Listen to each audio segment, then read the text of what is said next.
तो चलिए हम लोग यहाँ पे लेकर आ चुके हैं बीपीएससी प्राथमिक शिक्षक 1 to 5 टीचर बहाली को लेकर दोस्तों यहाँ पे एडिटोरिया का सेट नंबर 6 को लेकर। तो चलिए काफ़ी इंपॉर्टेंट हम लोग यहाँ पे प्रश्न पत्र देखने वाले हैं एडिटोरिया के माध्यम से, जो मॉक टेस्ट प्रैक्टिस सेट निकाला गया है 1 से 5 तक हम लोगों ने यहाँ पे कर रखा था। ये सेट नंबर 6 है दोस्तों। इसी तरीके के आप लोग को बिहार स्पेशल का भी क्लासेस देने वाला हूँ, ठीक है। और एनसीईआरटी पैटर्न पे जो भी आप लोगों को 1 to 10 का सिलेबस है वो भी मैं आपको बताऊंगा। तो चलिए हम लोग यहाँ पे बीपीएससी प्राथमिक शिक्षक प्रश्न पत्र सेट नंबर 6 को देखते हैं। तो सभी छात्र इस वीडियो को लाइक करके चैनल को सब्सक्राइब कर लीजिएगा, ताकि इसी तरह से नए वीडियो लेकर आऊँगा, नोटिफिकेशन आपको मिलते रहेंगे। देखिए पहला प्रश्न है दोस्तों सेट नंबर 6 का। कहा गया है कि 1759 ईस्वी में बेदरा की प्रसिद्ध लड़ाई अंग्रेजों ने किसके खिलाफ लड़ी थी। यहाँ पे आप लोग को टोटल 120 प्रश्न बताए जाएंगे समान अध्ययन के, जो आप लोग को पेपर 2 होने वाले हैं उस पर आधारित सारे प्रश्न है, ठीक है। 1759 ईस्वी में अंग्रेजों के द्वारा एक लड़ाई लड़ा गया था, बेदरा की प्रसिद्ध लड़ाई। वो किसके साथ लड़ा था, तो वो डच के साथ लड़ा गया था, और डच का इसमें पराजित हुआ था, मतलब अंग्रेजों का इसमें जय हुआ था, उन्होंने जीता था इस युद्ध को, ठीक है। तो एक का सही उत्तर क्या हो गया, सी आपका।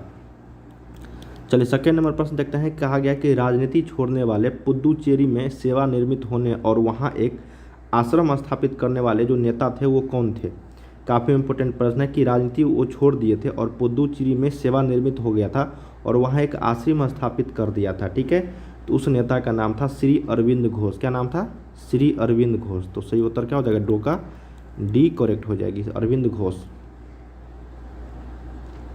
नेक्स्ट प्रश्न देखते हैं कि स्वामी विवेकानंद ने रामकृष्ण मिशन की स्थापना की थी कितने ईस्वी में। देखिए रामकृष्ण परमहंस को अपना गुरु मानते थे स्वामी विवेकानंद। उनकी स्थापना जो किए थे वो 1897 ईस्वी में किया था। कब किया था, 1897 ईस्वी में रामकृष्ण मिशन की स्थापना किए थे, ठीक है। और भाषण कब दिए थे, तो 1893 ईस्वी में शिकागो में अपना ऐतिहासिक भाषण दिए थे स्वामी विवेकानंद। तो यहाँ पे 3 का क्या करेक्ट हो जाएगा, बी करेक्ट हो जाएगी। चलिए फोर्थ नंबर प्रश्न देखते हैं। कहा गया कि सबसे पहले भागवत गीता का अंग्रेजी में अनुवाद किसने किया था। देखिए भागवत गीता जो है महत्वपूर्ण ग्रंथ जो है यहाँ का हिंदुओं का, ठीक है। तो उनका सबसे पहले अंग्रेजी में अनुवाद किसने किया था, तो अंग्रेजी किया था चार्ल्स विलिंगसन ने। किन्हें, चार्ल्स विलिंगसन। तो सही उत्तर 4 का बी करेक्ट हो जाएगा। और कब किया था ये, तो 1785 ईस्वी में भागवत गीता का पहली बार चार्ल्स विलिंगसन द्वारा अंग्रेजी में अनुवाद किया गया था।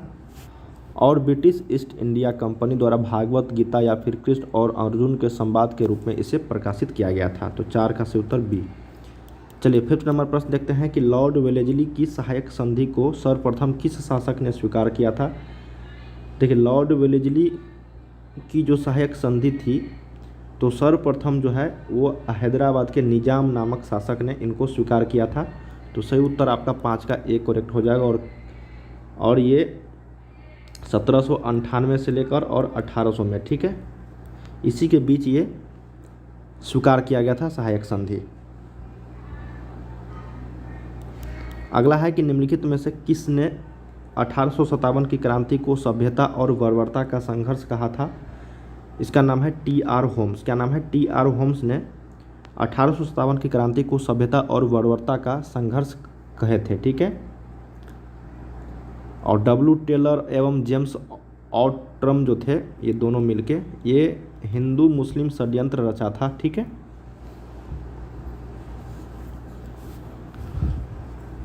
और एल.आर. रीस जो है, इनके द्वारा जो है ईसाइयों के विरुद्ध जो है यहाँ पे धर्मयुद्ध लड़ा गया था। अगला है यहाँ पे कि किस वर्ष में कांग्रेस द्वारा मौलिक अधिकारों और राष्ट्रीय आर्थिक प्रगति पर संकल्प लिया गया था। ये तो 1931 ईस्वी के दौरान, ठीक है। ऑप्शन नंबर 7 का डी करेक्ट हो जाएगी। चलिए 8 नंबर देखते हैं कि किस अधिवेशन में कांग्रेस को अपनी पहली महिला अध्यक्ष मिली। देखिए सबसे पहली जो महिला अध्यक्ष था कांग्रेस अधिवेशन में वो था आपका 32वां, ठीक है। और पता ही है एनी बेसेंट इनके पहले महिला अध्यक्ष थे कांग्रेस अधिवेशन का 32वां, ठीक है। और ये कब हुआ था, 1917 के आसपास। इनकी जो अध्यक्षता किए थे वो एनी बेसेंट किए थे।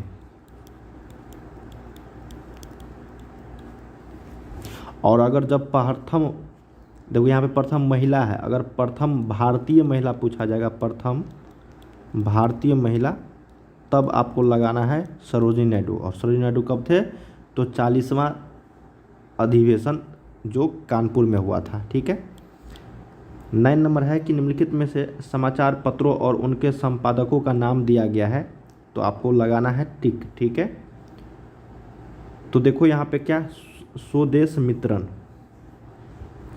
जी सुब्रमण्यम अय्यर, अमृत बाजार पत्रिका मोतीलाल घोष, सुधारक Surendra Nath Banerjee, voice of India Jawaharlal Nehru. देखिए जो वॉइस ऑफ इंडिया थे वो आपका कौन था, जवाहरलाल नेहरू न होके इसका था दादा भाई नौरोजी, दादा भाई नौरोजी। ठीक है, इसको याद रख लीजिए।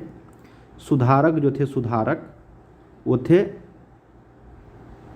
सुरेंद्र नाथ बनर्जी न होके गोपाल कृष्ण गोखले। ठीक है, जिसको हम लोग जी.के. गोखले के नाम से जानते हैं, जी.के. गोखले।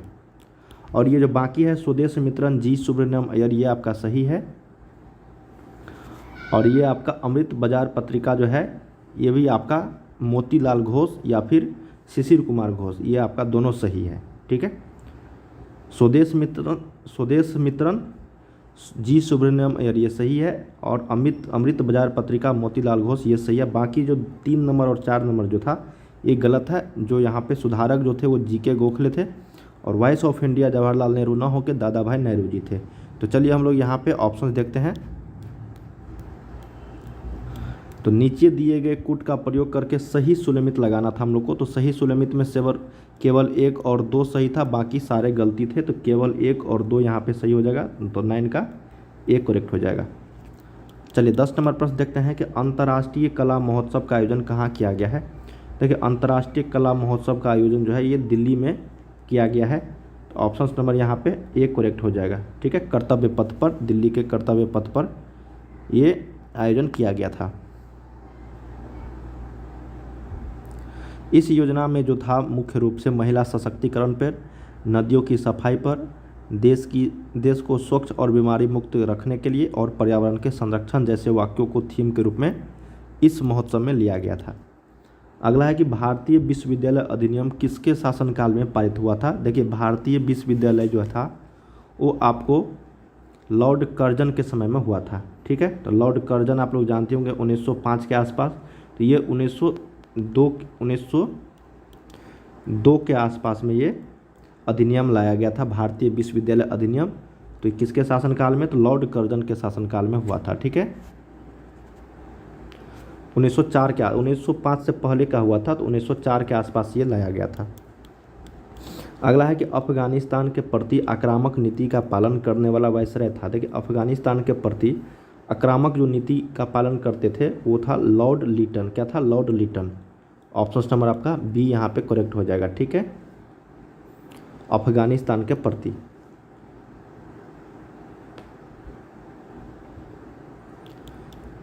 नेक्स्ट है कि विलियम बेंटिक द्वारा सती प्रथा को अवैध किस वर्ष घोषित किया गया था। देखिए विलियम बेंटिक जो थे वो सती प्रथा को ख़त्म कर दिए थे राजा राम मोहन की सहायता से। ठीक है, तो ये कब किए थे, तो 1829 ईस्वी में। ऑप्शन नंबर आपको 13 का सी करेक्ट हो जाएगी। नेक्स्ट है जलियांवाला बाग हत्याकांड निम्नलिखित में से किसके संदर्भ में हुआ था। तो ये रॉलेट, यहाँ पे रॉलेट एक्ट के विरोध में हुआ था। तो रॉलेट सत्याग्रह के नाम से जानते हैं। तो 14 का डी सही उत्तर हो जाएगा। यहाँ पे 1919 ईस्वी में हुआ था ये। महात्मा गांधी ने अवज्ञा आंदोलन कहाँ से शुरू किया था। तो सभी ने अवज्ञा आंदोलन साबरमती से स्टार्ट किए थे 12 मार्च को। ठीक है, अपने 78 अनुयायियों के साथ। नेक्स्ट है कि स्वदेशी आंदोलन के दौरान राजनीतिक स्वतंत्रता का एक राष्ट्र का जीवन रक्त है का नारा किसने दिया था। तो ये दिए थे अरविंद घोष ने।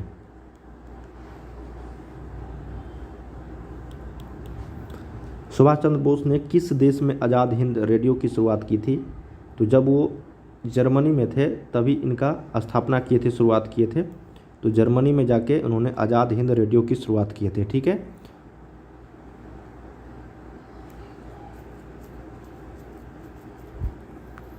अगला प्रश्न है कि खिलाफत आंदोलन का नेतृत्व किसने किया था। तो खिलाफत आंदोलन का जो नेतृत्व किए थे वो किए थे मोहम्मद अली और शौकत अली ने।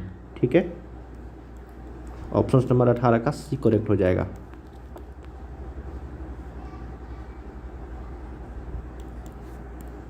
अगला है कि गांधी जी ने कांग्रेस पार्टी की सदस्यता से इस्तीफा कब दिया था, तो 1934 के आसपास ये दे दिए थे, जब कांग्रेस से इनका मतभेद होना स्टार्ट हुआ था। तो ठीक है, नेक्स्ट है यहाँ पे कि किस आंदोलन के दौरान नरमपंथियों और गर्मपंथियों के बीच पहला विभाजन हुआ था, वो स्वदेशी आंदोलन के दौरान हुआ था, बंगाल विभाजन के पश्चात। ठीक है, बरदौली सत्याग्रह, देखिए बरदौली सत्याग्रह जो शुरू किया गया था तो 1928 ईस्वी के आसपास हुआ था। बरदौली सत्याग्रह गुजरात में हुआ था। ठीक है, बरदौली सत्याग्रह, और ये नेतृत्व हुआ था सरदार वल्लभ भाई पटेल जी के द्वारा। अगला है यहाँ पे कि निम्नलिखित का मिलान कीजिए और विकल्पों का सही उत्तर चयन करें। देखिए हड़प्पा जो है यहाँ पे, हड़प्पा सभ्यता, वो आपको पता ही होगा, दयाराम साहनी, तो एक का यहाँ पे सी करेक्ट हो जाएगा। लोथल, तो लोथल जो है यहाँ पे देखिए, लोथल जो था वो आपका SR राव के द्वारा, तो सही उत्तर यहाँ पे 2 का डी करेक्ट हो जाएगा। कालीबंगन, देखिए कालीबंगन जो थे वो आपका अमलानंद घोष, YD शर्मा या फिर RS बिष्ट, तो ये था आपका, तो अमलनाथ ये घोष थे। ठीक है, तो यहाँ पे कालीबंगन का बी हो जाएगा यहाँ पे 3 का। आलमगीरपुर जो था उसका खोज जो करता था आलमगीरपुर का, वो था आपका YD शर्मा, और धौलावीर जो था इसका RS बिष्ट के द्वारा किया गया था। ठीक है, RS बिष्ट के द्वारा धौलावीर। तो यहाँ पे क्या हो जाएगा, 1 का सी 2 का डी, देख लेते हैं 1 का सी 2 का डी किस में है, तो यहाँ पे सही उत्तर ऑप्शन नंबर बी जो है ये करेक्ट हो जाएगी। सिर्फ मिलाना था इनका, खोजकर्ता हड़प्पा का दयाराम साहनी, इससे लोथल का आपका था SR राव, इस तरीके से आपको मिलाना था। ठीक है, अजातशत्रु के वंश का नाम क्या था, देखिए अजातशत्रु के वंश का नाम था हर्यक, क्या नाम था, हर्यक, ऑप्शन नंबर बी यहाँ पे करेक्ट हो जाएगी। अजातशत्रु जो है मगध का एक बहुत ही प्रतापी राजा था। ठीक है, और इसके पिता जो थे वो बिंबिसार था, और अपने पिता को ही उन्होंने मार के हत्या करके मगध की गद्दी पर बैठा था।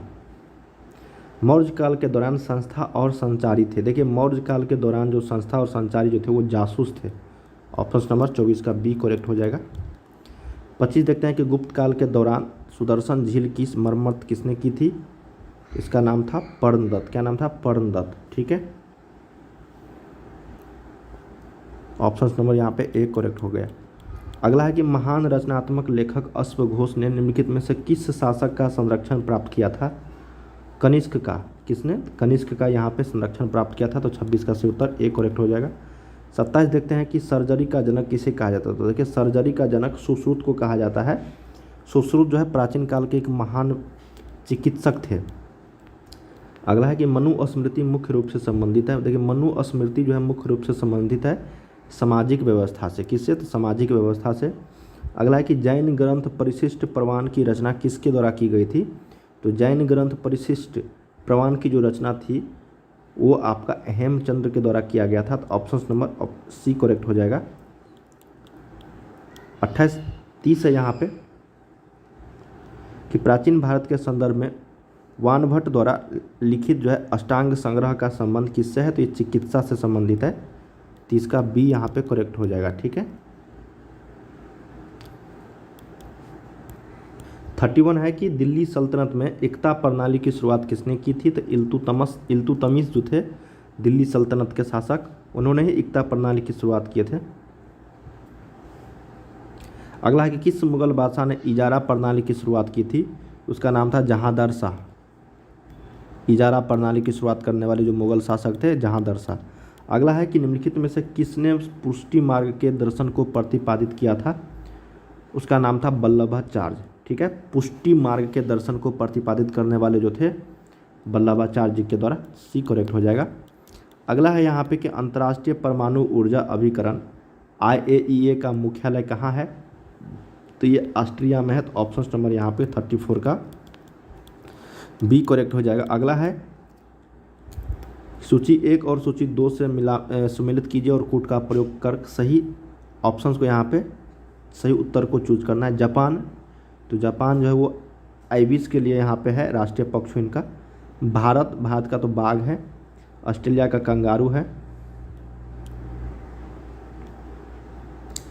ऑस्ट्रेलिया का क्या है, कंगारू है, और कनाडा का गंजा ईगल है। ठीक है, तो यहाँ पे क्या हो गया, 1 का आपको 4, 2 का 2, 3 का 3 और 4 का आपका 1। तो 4 2 3 1 देख लेते हैं किस ऑप्शन में, 4 2 3 1, ये ऑप्शन नंबर आपका सी में है, 35 का सी करेक्ट हो जाएगा।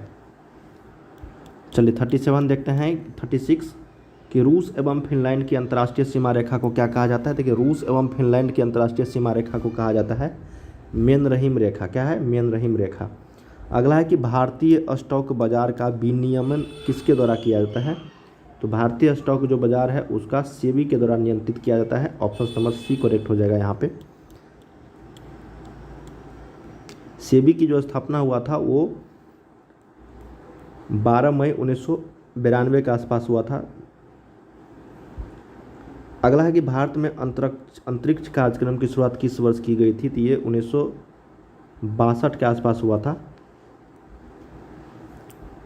और इसरो का गठन कब हुआ था, 1969 में।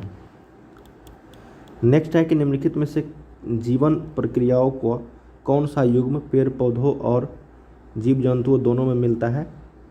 वो वृद्धि और प्रजनन। ऑप्शन नंबर डी यहाँ पे सही उत्तर हो जाएगी। पढ़ने को प्रारंभ करना चाहिए कहाँ से, तो पढ़ने को जो प्रारंभ करना चाहिए वो अर्थपूर्ण सामग्री से। ठीक है, क्या चीज़ से, तो अर्थपूर्ण सामग्री से यहाँ पे स्टार्ट करनी चाहिए। तो 40 का डी करेक्ट हो जाएगा यहाँ पे। चलिए 41 देख, विद्यार्थी परिपक्व जो होते हैं कब होते हैं। देखिए परिपक्व जो विद्यार्थी होते हैं वो अपने अध्ययन में कभी कभी भावनाओं की सहायता लेते हैं। ठीक है, तो सही उत्तर क्या हो जाएगा, 41 का सी। 42 देखते हैं यहाँ पे कि बिहार राज्य के लोगों के लिए मधुमक्खी पालन शुरू करने की सबसे अच्छी अवधि कौन सी होती है। तो अक्टूबर से लेकर दिसंबर तक होता है। तो सही उत्तर यहाँ पे डी करेक्ट हो जाएगा। अगला प्रश्न है कि 17वां प्रवासी भारतीय दिवस का आयोजन किस शहर में किया गया। तो 17वां प्रवासी भारतीय दिवस का जो आयोजन हुआ है वो इंदौर में हुआ है। कहाँ पे, इंदौर में, मध्य प्रदेश के इंदौर में। अगला है कि चालू वर्ष 2023 को निम्नलिखित में से किस रूप में मनाया जा रहा है। तो चालू जो वर्ष 2023 है उसको मोटे अनाजों के लिए अंतर्राष्ट्रीय वर्ष के रूप में मनाया जा रहा है। तो 44 का सी यहाँ पे सही उत्तर हो जाएगा। नेक्स्ट है कि हाल ही में न्यूजीलैंड के नए प्रधानमंत्री के रूप में किसे चुना गया है। तो जनवरी 2023 में हिपकिंस को, ठीक है, क्रिस हिपकिंस को न्यूजीलैंड के नए प्रधानमंत्री के रूप में नियुक्त किया गया है। तो ऑप्शन नंबर सी यहाँ पे सही उत्तर हो जाएगा। प्रित्जकर आर्किटेक्चर पुरस्कार 2023 किसने जीता है। तो ये जीता है डेविड एलन चिपरफील्ड ने। तो ऑप्शन नंबर 46 का क्या हो जाएगा, बी यहाँ पे। नेक्स्ट है कि भारतीय सेना के किस कैंट में पहला 3D प्रिंटेड घर का उद्घाटन किया गया है। तो ये अहमदाबाद हो जाएगा। ऑप्शन नंबर 47 का ए करेक्ट। 48 है कि निम्नलिखित में से कौन सा विकल्प सही सुमेलित है। देखिए त्रिशूर पर पूरम उत्सव जो है ये आपका तमिलनाडु न होकर केरल में मनाया जाता है। तो ये गलत है आपका। खारची उत्सव मणिपुर में न मना के ये त्रिपुरा में मनाया जाता है। तुरग्या उत्सव ये अरुणाचल प्रदेश में सही है। अब परशुराम कुंड महोत्सव छत्तीसगढ़ में न मना के ये एपी अरुणाचल प्रदेश में मनाया जाता है। ठीक है, तो सही उत्तर क्या हो गया यहाँ पे, सी जो सही सुमेलित है। अगला है यहाँ पे कि भारत सरकार ने कालाजार को पूरी तरह से समाप्त करने का जो लक्ष्य रखा है वो रखा है 2023 तक। ठीक है,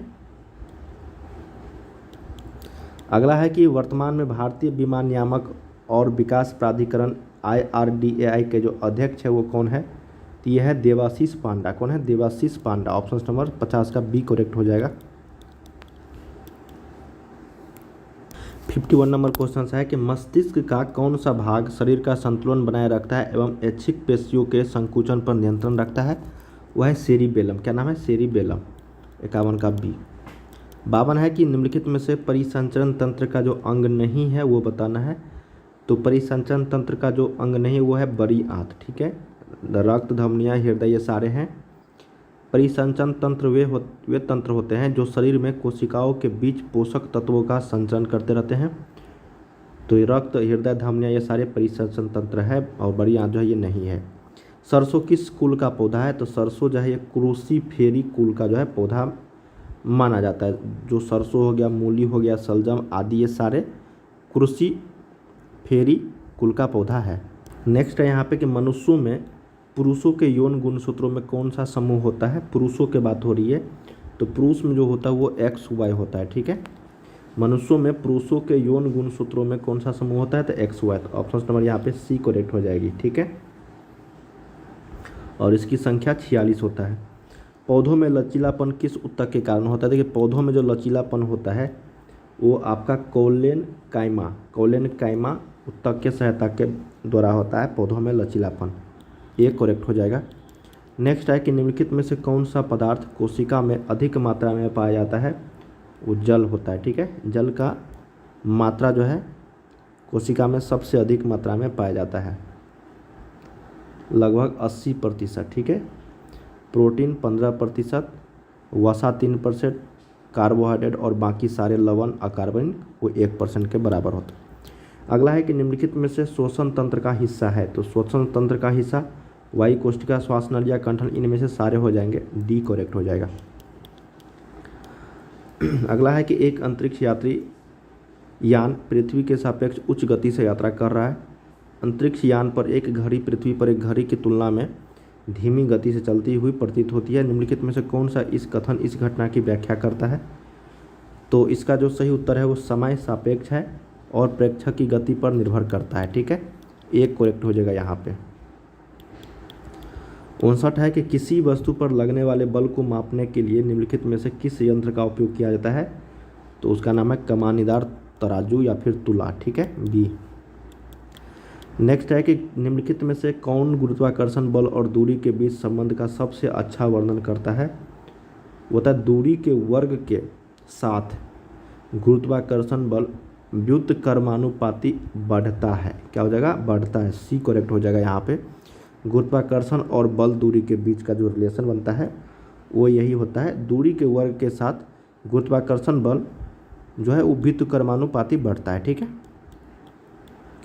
अल्कोहल थर्मामीटर का आविष्कार किसने दिया था? देखिए, अल्कोहल थर्मामीटर का जो आविष्कार दिया था गैलीलियो गैलीली, एंडस सेल्सियस या फिर विलियम थॉमसन, ये सारे यहाँ पे गलत है, ठीक है।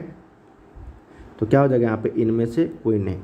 इसका सही उत्तर है दोस्तों कि अल्कोहल थर्मामीटर का जो आविष्कार किए थे वो भौतिक वैज्ञानिक जो जर्मनी के थे, उनका नाम था डेनियल गैब्रियल। क्या नाम था? डेनियल गैब्रियल, ठीक है।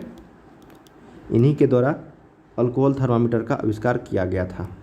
अगला है कि वाहनों में साइड मिरर के रूप में किस दर्पण का उपयोग किया जाता है? उत्तल दर्पण का। आवृत्ति और तरंगदैर्ध्य के बीच संबंध के बारे में निम्नलिखित में से कौन सा कथन सत्य है? आवर्ती और तरंगदैर्ध्य जो है वो एक दूसरे के क्या होते हैं? व्युत्क्रमानुपाती होते हैं। एक करेक्ट हो जाएगा यहाँ पे। अगला है कि एक इंसुलेटर की विद्युत प्रतिरोधकता जो होती है वो काफ़ी ज़्यादा होता है, उच्च होता है। निम्नलिखित कथनों में सबसे भारी धातु, देखिए सबसे भारी धातु की अगर बात करेंगे तो प्लेटिनम है। ऑप्शन नंबर यहाँ पे सी करेक्ट हो जाएगा।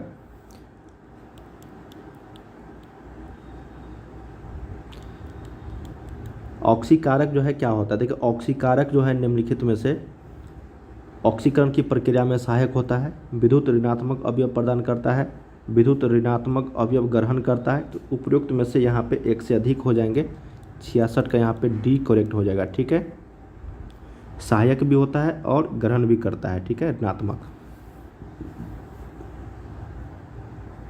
यहाँ पे क्या हो जाएगा? ए और यहाँ पे सी जो है ये करेक्ट हो जाएगी, और ए और बी यहाँ पे करेक्ट हो जाएगा।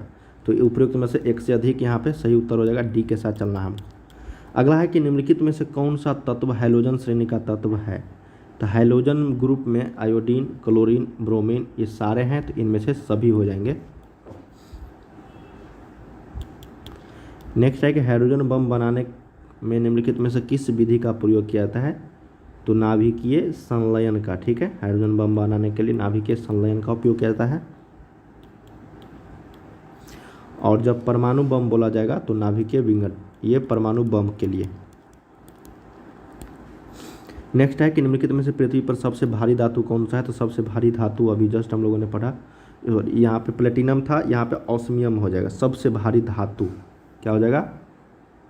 ऑस्मियम, ठीक है। पृथ्वी पर पाए जाने वाले सबसे भारी धातु जो है वो ऑस्मियम है, जो लेड धातु से दोगुना भारी होता है, ठीक है। और ओस्मियम जो है वो प्लेटिनम परिवार का ही सदस्य है। नेक्स्ट है कि निम्नलिखित में से किस में लैक्टिक एसिड उपस्थित रहता है। तो लैक्टिक जानते होंगे दही में उपस्थित रहता है, ऑप्शन नंबर बी।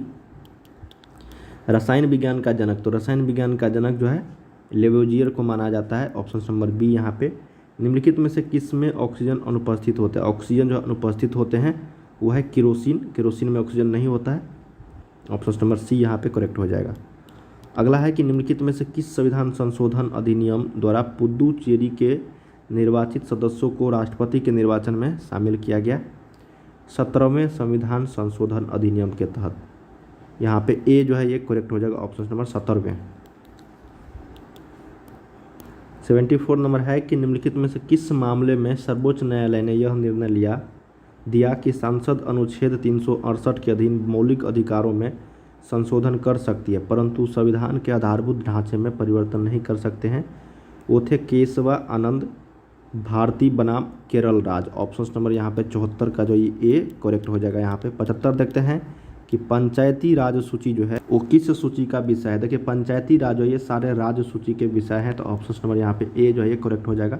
बिहार से लोकसभा में अनुसूचित जाति है तो आरक्षित सीटों की संख्या कितने हैं। तो उसमें टोटल 6 सीट आरक्षित है अनुसूचित जाति के लिए, जिसमें से आपका हो जाएगा गोपालगंज, हाजीपुर, समस्तीपुर, जमुई, गया एवं सासाराम, ये सारे अनुसूचित जाति के लिए आरक्षित सीटें हैं। अगला है कि सभी बालकों को 14 वर्ष की आयु पूरी करने तक निःशुल्क और अनिवार्य शिक्षा देना सरकार का दायित्व होगा। ये किस अनुच्छेद में बताया गया है। ये अनुच्छेद नंबर 45 में बताया गया है, ठीक है। नेक्स्ट है कि भारतीय संविधान का कौन सा अनुच्छेद नई अखिल भारतीय सेवा की स्थापना का प्रावधान करता है। तो वो अनुच्छेद 312, सी करेक्ट हो जाएगा यहाँ पे। नेक्स्ट है कि संसद में पहला लोकपाल विधेयक कब पारित हुआ था, कब रखा गया था। तो 1968 के दौरान, डी करेक्ट हो जाएगी। चौथी लोकसभा में प्रस्तुत किया गया था। डॉक्टर राजेंद्र प्रसाद को संविधान सभा का सभापति कब चुना गया था। तो 11 दिसंबर 1946 ईस्वी को डॉक्टर राजेंद्र प्रसाद को संविधान सभा का सभापति चुना गया था। किस संविधान संशोधन द्वारा संपत्ति के अधिकार को मौलिक अधिकार की सूची से हटा दिया गया। 44वां संविधान संशोधन के तहत। अगला यहाँ पे कि किस वर्ष में राज्य प्रमुख के पदनाम का नाम बदलकर राज्यपाल गवर्नर कर दिया गया था। तो ये 1956 के दौरान, ठीक है। अगला प्रश्न है कि भारतीय संसद के दोनों सदनों की संयुक्त बैठक किस संबंध में जो होती है, वो साधारण विधेयक के संबंध में। ऑप्शन नंबर यहाँ पे सी करेक्ट हो जाएगा। नेक्स्ट है यहाँ पे कि केंद्र राज्य संबंधों के अध्ययन के लिए सरकारिया आयोग का गठन किस वर्ष किया गया था। तो 1983 के आसपास किया गया था, 84 का सी। 85 है कि 2003 में कौन सी भाषा 8वें अनुसूची में जोड़ी गई थी। तो 2003 में जो है वो आपका संथाली भाषा को जोड़ा गया था, ठीक है। और अभी फ़िलहाल कितने भाषाएं हैं। तो 22 भाषाएं अभी सम्मिलित है। किस पंचवर्षीय योजना के अंतर्गत राउरकेला इस्पात संयंत्र को स्थापित किया गया था। तो दूसरी पंचवर्षीय योजना के तहत। ऑप्शन नंबर ए करेक्ट हो जाएगा। राष्ट्रीय आय में कृषि का जो योगदान है वो क्या हो रहा है। तो धीरे धीरे घट रहा है। तो ऑप्शन नंबर क्या हो जाएगा, ए करेक्ट हो जाएगा, घट रहा है। नेक्स्ट है कि आर्थिक सर्वेक्षण के अनुसार 2023-24 में अनुमानित आर्थिक विकास दर जो है वो क्या है। तो 6.5% मात्र है, ऑप्शन नंबर सी।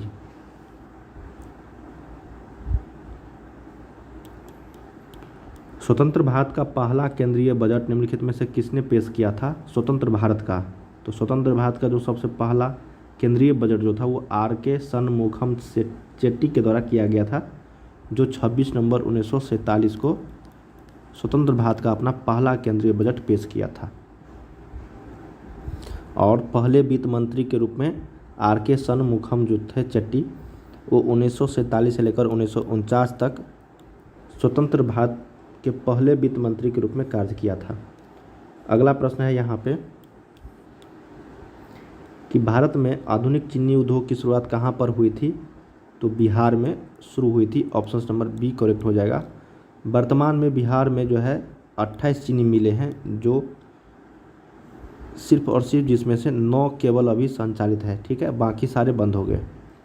रोहिला राष्ट्रीय उद्यान किस राज्य में स्थित है? तो रोहिला जो है ये आपका हिमाचल प्रदेश में स्थित है। अगला प्रश्न है कि निम्नलिखित स्थानों में से कौन सा एक लौह अयस्क खनन क्षेत्र नहीं है? वो है सही उत्तर मलाज खंड, ऑप्शन नंबर ए करेक्ट हो जाएगा, ठीक है, जो मध्य प्रदेश में स्थित है। निम्नलिखित नदियों में से कौन सी एक पंचनद में सम्मिलित नहीं है? तो पंचनद में सम्मिलित नहीं होने वाली जो नदी है वो है आपका सिंधु नदी, बी करेक्ट हो जाएगा।